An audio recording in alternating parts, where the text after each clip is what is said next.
सोचिए, एक खाली चेक जिस पर बस आपके दस्तखत हैं, क्या वो महज एक कागज का टुकड़ा है या फिर एक ऐसा कानूनी हथियार जो किसी को सीधा जेल भिजवा सकता है? चलिए आज सुप्रीम कोर्ट के एक बहुत ही दिलचस्प मामले से ये समझते हैं कि कैसे एक साइन किए हुए खाली चेक की कीमत चुकानी पड़ सकती है और कानून इसे किस नज़र से देखता है।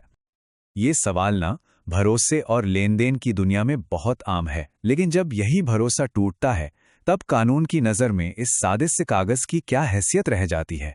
यही वो सवाल था जो एक मामले को निचली अदालत से घसीटता हुआ सीधा सुप्रीम कोर्ट तक ले गया। तो कहानी शुरू होती है दो लोगों से, बीर सिंह और Mukesh Kumar.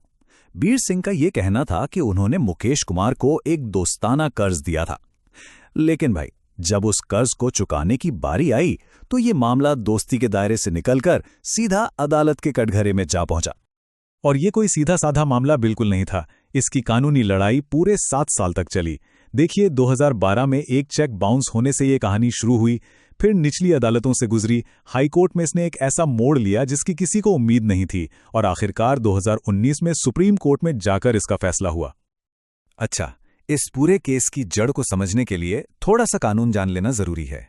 Negotiable instruments act की एक धारा है सेक्शन 138। ये साफ साफ कहती है कि अगर किसी के अकाउंट में पैसे नहीं हैं और उसका दिया हुआ चेक बाउंस हो जाता है तो ये एक क्रिमिनल ऑफेंस यानी एक आपराधिक मामला है। इसी एक कानून पर यह पूरा केस टिका हुआ था। तो पहली नज़र में तो ये केस बड़ा सीधा साधा लगता है ना?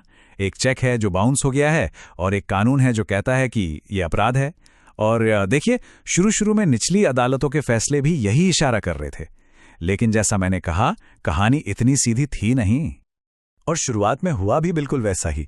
ट्रायल कोर्ट ने मुकेश कुमार को दोषी मानकर सजा सुना दी।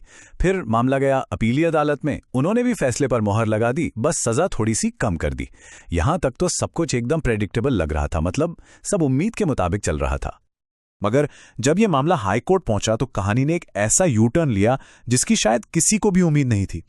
हाई कोर्ट ने नीचे की दोनों अदालतों के फैसलों को पूरी तरह से पलट कर रख दिया।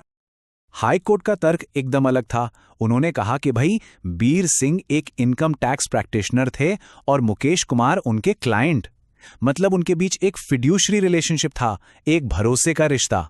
और इसी रिश्ते की वजह से हाई कोर्ट ने यह माना कि कर्ज था या नहीं ये साबित करने का बोझ चेक देने वाले पर नहीं बल्कि चेक लेने वाले पर है, यानी बीर सिंह पर। तो अब असली कानूनी पेंच यहीं पर था। क्या एक चेक अपने आप में कर्ज का सबूत है या फिर किसी खास रिश्ते की वजह से पहले कर्ज के होने को साबित करना जरूरी है? बस इसी एक सवाल ने इस केस को देश की सबसे बड़ी अदालत यानी सुप्रीम कोर्ट के दरवाजे पर ला खड़ा किया। अब गेंद थी सुप्रीम कोर्ट के पाले में और सवाल सिर्फ एक था, सबूत का बोझ आखिर किस पर है? इस एक सवाल का जवाब आने वाले हजारों मामलों की दिशा तय करने वाला था। तो सवाल ये उठता है कि जब कोई चेक अदालत में पेश किया जाता है तो कानून उसे लेकर पहले से क्या सोचकर या क्या मानकर चलता है? सुप्रीम कोर्ट का जो फैसला था वो इसी एक कानूनी सिद्धांत पर टिका था और इसका जवाब मिलता है सेक्शन 139 में। ये कानून का एक बहुत ही पावरफुल नियम है। ये कहता है कि कोर्ट हमेशा ये मानकर चलेगी कि चेक किसी कर्ज को चुकाने के लिए ही दिया गया है। ये एक धारणा है और अगर चेक देने वाले को यह साबित करना है कि ऐसा नहीं था तो सबूत लाने की जिम्मेदारी पूरी तरह से उसी की होगी। बस इसी एक नियम ने पूरा खेल पलट दिया। सुप्रीम कोर्ट ने साफ कहा कि हाई कोर्ट ने सबूत का बोझ गलत तरीके से शिकायतकर्ता यानी बीर सिंह पर डाल दिया था और ऐसा करके उन्होंने कानून को समझने में एक बुनियादी गलती की है। चलिए अब आते हैं इस केस के सबसे मजेदार और जरूरी सवाल पर। एक साइन किया हुआ लेकिन बाकी खाली चेक, उसकी कानूनी हैसियत आखिर है क्या? सुप्रीम कोर्ट ने इस मामले में कोई भी कंफ्यूजन नहीं छोड़ा। उन्होंने कहा कि जो भी इंसान एक चेक पर साइन करके उसे किसी और को देता है वो तब तक पूरी तरह से जिम्मेदार रहता है जब तक वो खुद ये साबित ना कर दे कि वो चेक किसी कर्ज के लिए नहीं दिया गया था। तो देखिए, सुप्रीम कोर्ट के इस फैसले से खाली चेक को लेकर नियम एकदम साफ हो गए। पहली बात, चेक पर आपका साइन ही उसे भरने का अधिकार दे देता है। दूसरी, जिसे चेक मिला है वो उसमें रकम और बाकी डिटेल्स भर सकता है और इसे कानूनन गलत नहीं माना जाएगा। और सबसे जरूरी बात, यह साबित करने का बोझ हमेशा हमेशा चेक देने वाले पर ही रहेगा, चाहे उनका आपसी रिश्ता कुछ भी क्यों ना हो।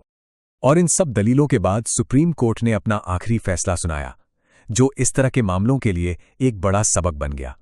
फैसला ये था कि हाईकोर्ट का बरी करने का फैसला रद्द किया जाता है और निचली अदालतों ने जो सजा सुनाई थी उसे सही ठहराया जाता है। मतलब मुकेश कुमार को दोषी करार दिया गया। और सजा के तौर पर मुकेश कुमार पर 16 लाख रुपए का जुर्माना लगाया गया, जो मुआवजे के तौर पर बीर सिंह को दिया जाना था। तो इस पूरे मामले का निचोड़ क्या है, सबक क्या है? सबसे जरूरी बात यह है कि एक साइन किया हुआ चेक सिर्फ एक कागज का टुकड़ा नहीं है, ये एक कानूनी वादा है और इस वादे के पीछे कानून की पूरी ताकत खड़ी होती है।